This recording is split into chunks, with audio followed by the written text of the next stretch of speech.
예, 우리 옆에 분과 인사합니다. 구주가 곧 오십니다. 오늘은 대강절 셋째 주일입니다. 예, 구주 성탄절이 곧 다가옵니다. 오늘은 강단에 촛불이 3개가 켜졌습니다. 하나만 더 켜지면 구주 예수님이 오십니다. 우리 모두 기도의 촛불을 밝히고 주님을 기다림으로써 올 성탄절에 예수님을 더 깊이 온전히 뵙는 은혜가 있기를 축원합니다. 오늘 본문 갈라디아서는 믿음으로 의롭게 되는 이신득이의 구원의 교리를 변증하는 서신으로 유명합니다. 그 중에서 오늘 말씀은 우리가 그리스도의 구속으로 말미암아 율법으로부터 자유함을 얻고 종의 신분에서 하나님의 아들의 신분으로 바뀌었음을 증거합니다. 참으로 놀라운 신분의 변화입니다. 영국의 작가 마크 트웨인의 왕자와 거지, 거지와 왕자라는 작품이 있지요. 영국의 헨리 8세의 아들 에드워드 왕자가 축복 속에 태어납니다. 바로 같은 날 런던의 뒷골목에서 톰이라고 하는 소년이 거지로 태어납니다. 같은 날 태어나지만 한 소년은 왕자로 다른 소년은 거지로 전혀 다른 운명으로 태어났습니다. 세월이 흐른 어느 날 아버지한테 쫓기던 톰은 엉겁거래 왕궁으로 숨어들고 거기서 서로 닮은 에드워드 왕자를 만나게 됩니다. 둘은 장난삼아 옷을 바꿔 입기로 합니다. 왕궁에 나가 놀고 싶은 왕자의 요구 때문이지요. 거지 옷을 입고 왕궁 밖에 나간 에드워드 왕자는 사람들에게 거지 취급을 받습니다. 자기가 왕자라고 아무리 소리쳐도 소용이 없습니다. 왕궁에 머물게 된 거지 톰 역시 자기가 진짜 왕자가 아니고 거지라고 말하지만 아무도 믿어주지를 않습니다. 왕자가 몸이 아파 잠시 정신이 오락가락하는 모양이다. 그렇게 생각을 하는 거지요. 여러분 무슨 얘기입니까? 문제는 자기 정체성의 문제입니다. 내가 누구냐에 대한 자기 정체성이 자신의 행동에 절대적인 영향을 끼친다는 거지요. 왕자는 거지 옷을 입었더라도 왕자처럼 행동하고 거지는 왕자 옷을 입었어도 거지처럼 행동한다는 거지요. 성도 여러분, 나는 누구인가? 한번 자문자답을 해보십시오. 여러분 눈에 보이는 환경 여건보다 자기 정체성을 바로 갖는 것이 중요합니다. 우리는 구원받은 하나님의 자녀입니다. 바로 우리가 왕자입니다. 여러분 환경이 좀 어렵더라도 그 자기 정체성 그것만 붙잡으면 문제 안 됩니다. 오늘 본문 말씀은 우리의 변화된 신분을 가르쳐 줍니다. 먼저 우리의 과거의 신분에 대하여 말씀합니다. 과거에 우리는 누구였는가? 우리는 전에 어린아이와 같고 초등학문 아래서 종노릇 했습니다. 자, 오늘 본문 1, 2절 말씀을 앞에 보시고 큰 소리로 읽습니다. 또 내가 말하노니 유업을 이을 자가 모든 것의 주인이나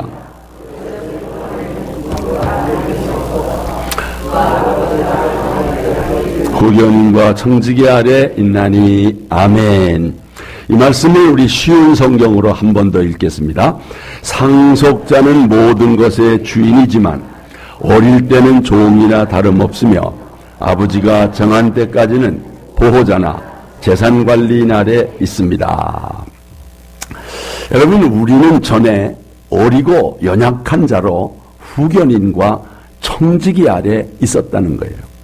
여기 후견인과 청지기란 어린아이를 책임지며 그의 재산을 관리하는, 대신 관리하는 그런 사람입니다. 고대 세계에서 상속자가 아무리 재산을 많이 가졌다고 해도 미성년자일 경우에는 아무런 권리를 행사할 수 없습니다. 어른이 되기까지 후견인의 간섭을 받아야 하는 것이죠. 아마 지금도 비슷할 것입니다. 가령 어느 부모가 자식의 명의로 100억의 재산을 물려주었습니다. 이 재산이 분명히 어린아이의 소유지만 성인이 되기 전까지는 자기 마음대로 할 수 없는 거지요. 후견인 혹은 법정 대리인의 간섭을 받아야 하는 것입니다. 무슨 얘기입니까? 우리가 예수를 믿되 장성하지 못한 어린 신자일 경우가 이와 같다는 것입니다. 구원의 확신을 갖지 못하고 참 자유를 누리지 못하는 것입니다. 하나님으로부터 엄청난 유업으로 받은 상속자지만 진정한 상속자의 권리를 행사하지 못한다는 거지요. 성도 여러분, 우리가 예수님을 믿고 영접하면 어떤 권리가 주어집니까? 자, 말씀 보십시오. 영접하는 자, 곧 그 이름을 믿는 자들에게는 하나님의 자녀가 되는 권세를 주셨으니 아멘. 그런데 믿음이 연약하면 이 권리를 행사하지 못한다는 거예요. 모쪼록 장성한 성도가 되어서 하나님 자녀의 권리, 기도, 천국권, 동거권, 상속권을 누리는, 그리고 행사하는 성도 여러분이 되시기를 축원합니다. 또한 우리가 어렸을 때는 이 세상 초등학문 아래서 졸노릇 했다는 것입니다. 여러분, 본문 3절을 다시 한번 다 같이 읽겠습니다. 이와 같이 우리도 어렸을 때에 이 세상의 초등학문 아래에 있어서 졸노릇 하였더니, 여기 어렸을 때란 역시 믿음이 연약했을 때를 가리킵니다. 그리고 이 세상의 초등학문이란 유대인에게 있어서는 율법을 말하는 것입니다. 율법 아래서 그들이 졸노릇 했다는 것입니다. 유대인이 아닌 이방인들에게 있어서 이 세상 초등학문은 뭐냐? 어떤 종교나 사상을 가리킨다고 볼 수 있습니다. 복음을 듣기 전에 우리나라의 경우 불교나 유교 같은 전통적인 종교나 윤리가 세상의 초등학문이었다고 보겠습니다. 우리 민족이 그 초등학문의 지배를 받아 왔던 거지요. 또한 이 세상의 초등학문은 이 세상적인 지식을 가리킨다고 보겠습니다. 오늘날 대부분의 사람들이 이 세상 초등학문 아래서 졸노릇하면서 삽니다. 소위 좀 배웠다고 하는 사람들이 하나님을 경외할 줄을 모릅니다. 이 세상 초등학문 아래서 졸노릇하는 것입니다. 우리도 과거에는 이 초등학문 아래서 졸노릇했던 자이죠. 그러나 여러분, 이제는 아닙니다. 이제 우리는 이 세상에 초등학문 아래서 졸노릇하면 안 됩니다. 여호와를 경외하는 것이 지식의 근본입니다. 진리를 알지니 진리가 너희를 자유롭게 하리라. 우리는 지식의 근본, 이것을 알게 된 거죠. 우리는 진리를 통해서 자유를 얻게 된 것입니다. 이 세상 초등학문에 갇혀있던 우리를 위해서 하나님이 어떻게 하셨는가? 때가 찼을 때 하나님께서 그 아들을 구원자로 보내주셨습니다. 여러분, 4절 말씀 보십시오. 다 같이. 때가 참에 하나님이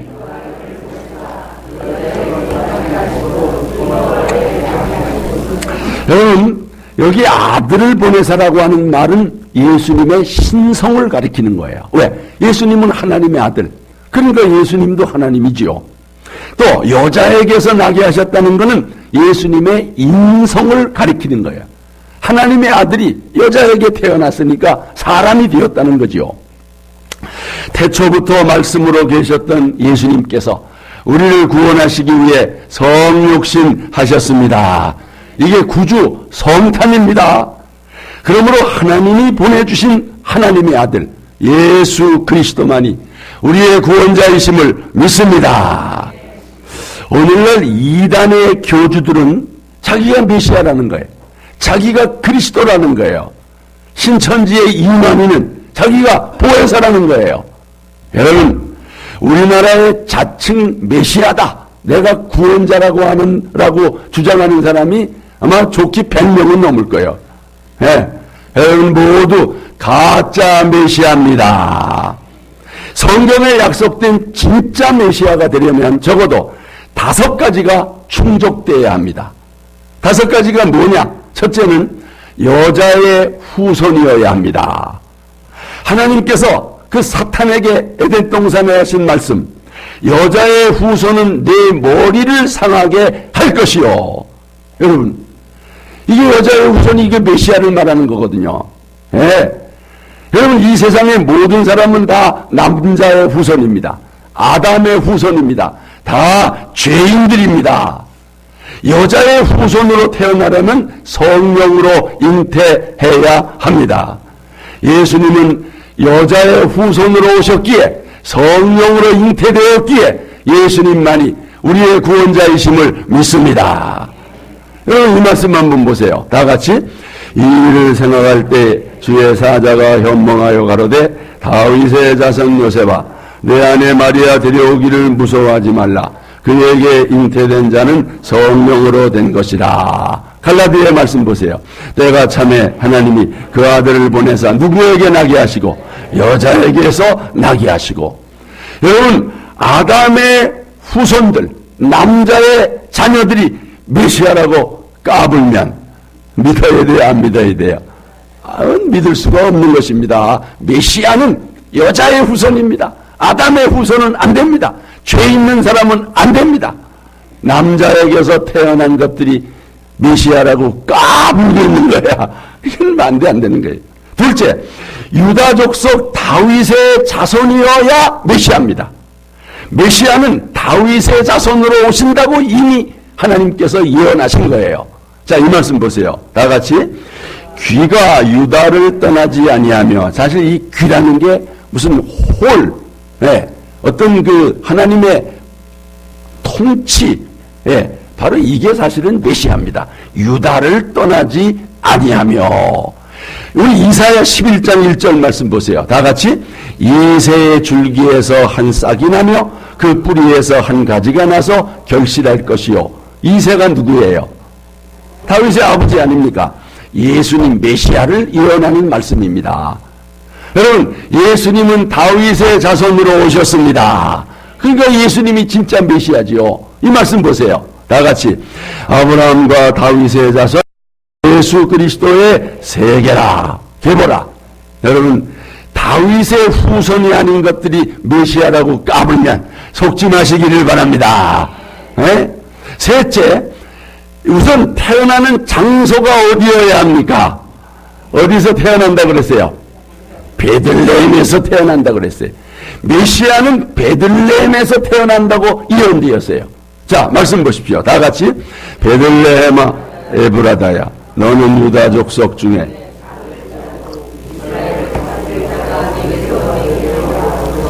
그의 근본은 상고에 영원에 있느니라. 여러분, 이 말씀대로 예수님은 2000년 전에 유대 땅 베들레헴에 탄생하신 줄로 믿습니다. 여기 성경 보세요. 다 같이. 헤롯 왕 때 예수께서 유대 베들레헴에서 나심에 아멘. 에? 베들레헴에서도 나지 않은 것들이 무슨 메시아라고요? 아니, 한국에서 났는데 메시아라고요? 천만의 말씀. 넷째는 십자가의 고난과 죽음이 있어야 되는 거예요. 여러분, 그렇게 예언된 겁니다. 자, 이사의 예언 보십시오. 다 같이. 그가 찔림은 우리의 허물 때문이요, 그가 상함은 우리의 죄악 때문이라. 그가 징계를 받음으로 우리가 평화를 누리고 그가 채찍에 맞음으로 우리는 나음을 받았도다. 아멘. 예수님은 이 세상에 오셔서 우리의 죄를 짊어지고 십자가에 달리셔서 대속의 피를 흘리시고 그 죽음을 당하신 겁니다. 이래야 이게 메시아라는 거예요. 언제 우리의 십자가 졌습니까, 그들이? 다섯째는 십자가 죽음 후에 부활이 있어야 됩니다. 여러분, 이미 구약에 예언되었어요. 이 시편 16편 말씀 보세요. 다 같이.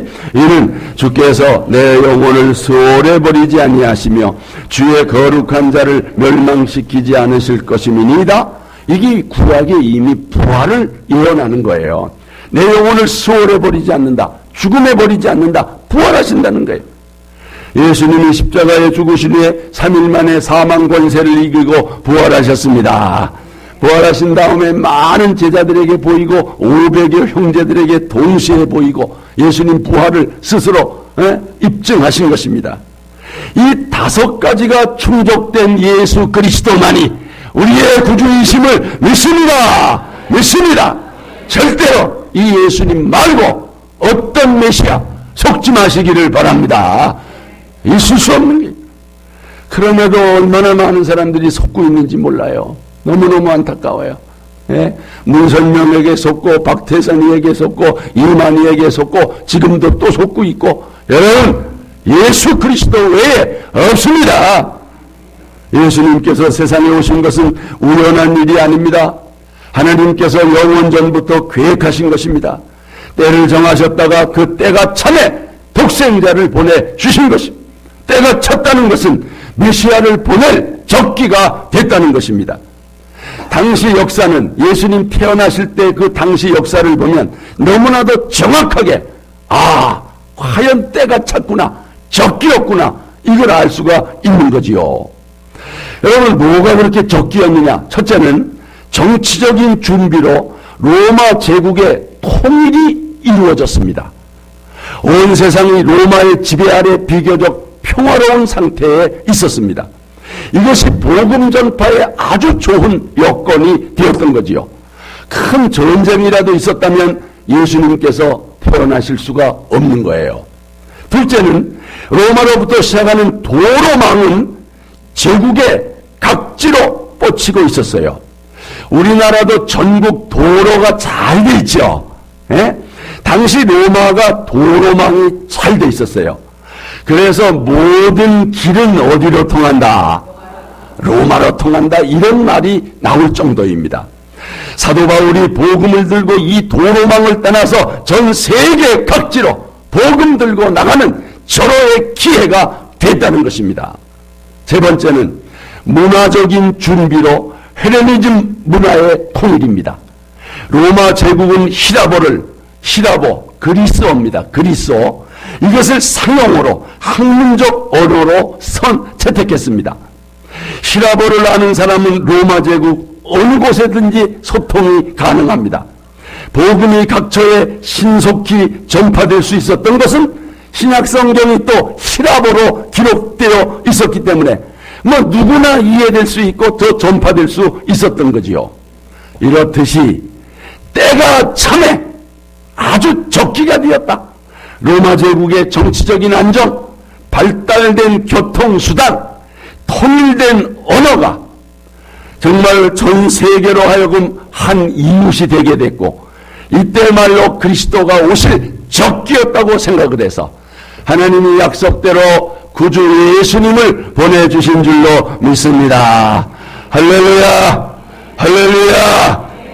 그리고 우리는 성량을 믿음으로써, 예수 그리스도의 이 속죄를 믿음으로써 하나님의 아들의 명분을 얻게 됐습니다.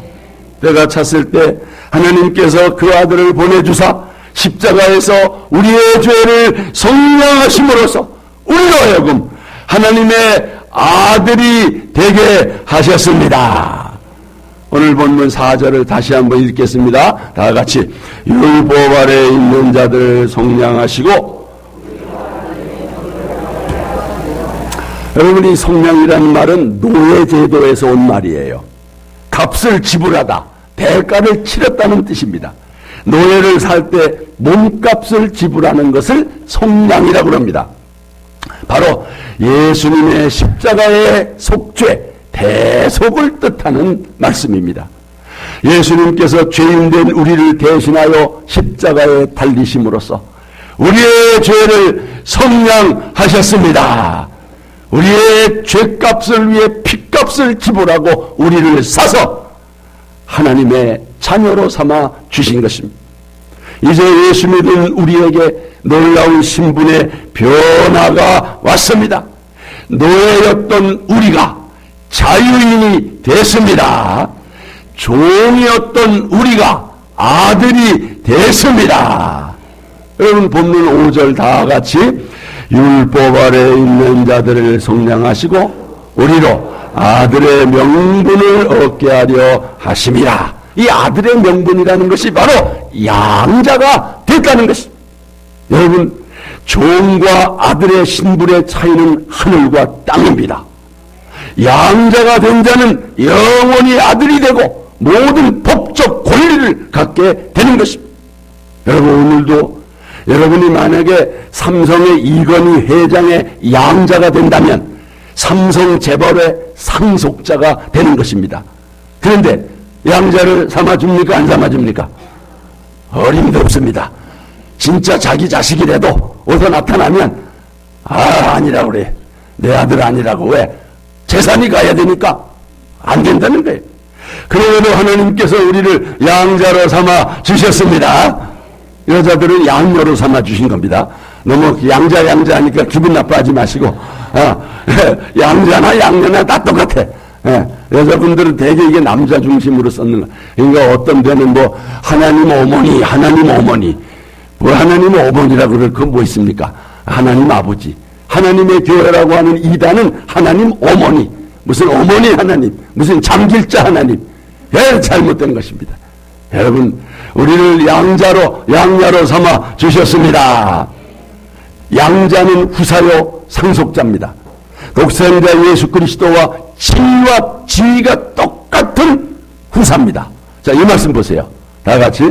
자녀이면 또한 상속자 곧 하나님의 상속자요 그리스도와 함께한 상속자니. 얼마나 놀라운 축복입니까, 여러분. 예? 우리 옆에 사람한테 하나님의 양자가 된 것을 축하합니다 하고 인사하겠습니다. 하나님의 양자가 되었다는 거, 이건희 회장의 아들인데도 이게 대단한데, 여러분, 하나님 창조주 하나님의 우리가 자녀가 되었다는 게 얼마나 놀라워요. 역사에 보면 클라우디우스라는 이 로마 황제의 아들이, 그 폭군으로 유명한 네로 황제가 바로 이 클라우디우스라고 하는 황제 아들인데, 그런데 원래 이 네로는 노예의 자식이었대요. 근데 이 황제가 양자를 삼아가지고 대로마 제국의 황제가 됐다는 거지요. 양자가 되면 그 순간 그 집의 모든 권리를 물려받고 신분과 명예까지 다 물려받는 것입니다. 성도 여러분, 양자된 우리는 하나님의 자녀로서 모든 권리를 누리게 될 것입니다. 양자가 된 성도는 다른 성도들과 형제, 자매의 관계를 맺게 되는 것입니다. 새로운 영적 가족 관계가 형성되는 것입니다. 네? 양자가 돼서 그 집에 가면 다 소개하지 않습니까? 다 이제 우리 형제입니다. 여러분, 우리 옆에 분과 인사합시다. 형제님 반갑습니다. 사랑합니다. 우리가 다 하나님의 양자가 되었고 양녀가 된 거예요. 이제부터 여러분 하나님의 양자로서, 양녀로서 어깨 꽉 펴고 사시기를 축원합니다. 억만장자 노부부가 있었는데 후손이 없어요. 이들은 자기들이 죽으면 장사 지내줄 사람도 없고, 설사 장사 지내는들 무덤을 돌봐줄 사람이 없어서 늘 쓸쓸해하고 고민했어요. 노부부는 집에서 30년 동안이나 종으로 일해왔던 모습을 양아들로 삼기로 했습니다. 구청에 가서 호적을 정리해서 아들로 입적을 시켰습니다. 그리고 호적 등본을 떼가지고 왔어요. 거기에는 억만장자 아무개의 아들 아무개 딱 기록이 된 거예요. 호적 등본을 옆에 두고 인자한 목소리로 종을 불렀습니다. 여보게, 아무개, 어서 들어오게, 어서 좀 하던 일을 멈추고 들어오게나. 인자한 목소리로 종을 불렀습니다. 평소에 듣던 목소리와는 판이하게 달라서 종이 놀랐어요. 종이 안방으로 들어갔습니다. 주인이 비단방석을 내어놓는 거예요. 종이 또 깜짝 놀랐어요. 아니, 어느 주인이 종에게 비단방석을 내놓습니까? 그리고 나서 이거 보게나. 주인이 호적 등본을 내보이는 것입니다. 종이 무심결에 호적 등본을 훑어보고는 깜짝 놀랐던 거예요. 자신의 이름이 주인의 아들로 입적돼 있었던 거지요. 주인이 자초지종을 말합니다. 내가 이렇게 해서 자네를 오늘부터 아들로 삼기로 했네. 그러니 어디 아버지 한번 불러보게. 여러분, 이 말을 들었을 때 종이 눈물이 핑 돌고 얼마나 감격했겠어요. 가슴이 뭉클하고, 그리고 아버지 불렀어요. 진짜 양자가 된 거예요. 우리가 하나님의 양자 된 것도 똑같아요. 여러분, 하나님 아버지라고 한번 불러보십시오. 하나님 아버지. 어떤 사람은 아버지를 못 불러. 하나님. 근데 아버지로 불러줘야 돼. 다 같이 하나님 아버지. 어떻게 자연스럽게 나옵니까?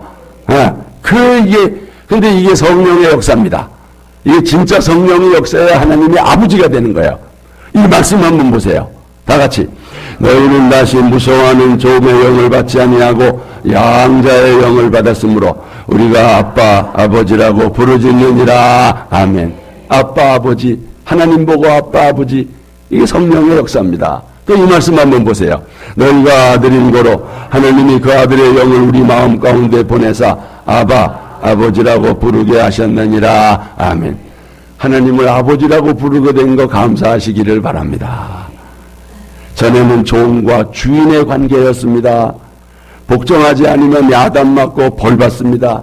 자유가 어디 있습니까? 팔아버려도 돼요. 그러나 이제는 하나님 아버지가 되고 하나님과 영적 부자 관계가 됐습니다. 여러분, 하나님 말씀 한번 보세요. 다 같이. 그러므로 내가 이후로는 종이 아니고 뭐라 그랬어요? 아들이면 하나님으로 말미암아 뭘 받는다고 그랬어요? 유업. 이게 바로 기업 아닙니까? 상속된다는 거예요. 여러분은 하나님의 자녀요. 하나님의 유업을 이을 자입니다. 천지만물의 주인이 여러분의 아버지심을 믿습니다. 어깨 피고 사십시오. 물론 지금은 어렵습니다. 고난도 있습니다. 그러나 예수님이 재림하시면 모든 자녀의 권리를 회복시켜 주실 줄로 믿습니다. 새하늘과 새 땅이 이루어지면 우리는 하나님의 새 가족으로서 하나님 아버지와 함께 영원한 기쁨과 즐거움을 누리게 될 줄로 믿습니다. 그런데 자녀로 삼아주실 뿐만 아니라 영광스러운 직분까지 주신 거 감사하시기를 바랍니다. 이건 마치 사형언도를 받은 사형수를 사면시키고 그리고 자녀 삼아주시고 거기다가 장차관까지 시켜준 거예요. 어마어마하게 한 거예요. 오늘 직분을 임명합니다마는 여러분, 정말 교회에서 맡는 직분은 이건 영광스러운 거예요. 아주 존귀한 것입니다. 세상 지위 직분과는 다른 거예요. 이 말씀 한번 보세요. 다 같이. 하물며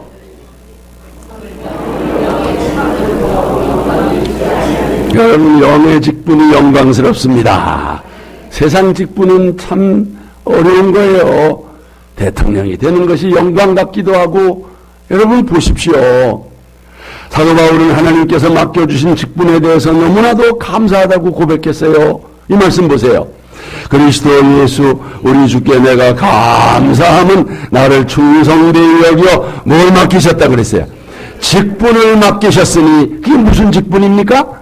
여러분, 로마서 11장 13절 말씀 보세요. 다 같이. 내가 이방인인 너희에게 말하노라. 내가 이방인의 사도인 만큼 내 직분을 영광스럽게 여기노라. 사도의 직분, 이방인의 사도의 직분, 참으로 감사하고 영광스럽다는 게.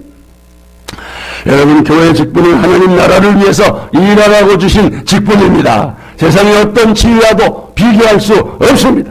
이 직분은 세상에서 얻을 수 없어요. 이거 사람이 주는 것도 아닙니다. 성령의 역사로 말미암아 여러분 피로 산 교회를 통해서 받는 거예요. 교회 직분을 오로지 하나님의 은혜로 받습니다. 주께서 맡겨주신 직분에 대해서 감사하고 영광스럽게 여기고 충성하시기를 주의 이름으로 축원합니다. 지금은 예수님을 기다리는 대강절입니다. 우리에게 이런 축복을 주시려고 예수님께서 오시는 것입니다. 우리를 너무나도 사랑하시는 주님이 지금 곧 오십니다. 너무나도 먼 길을 찾아오시고 계십니다. 남은 시간만이라도 시므온처럼 안나처럼 주님을 사랑하고 사모하다가 주님 뵙는 은혜가 임하기를 주의 이름으로 축원합니다. 우리 함께 찬양합시다.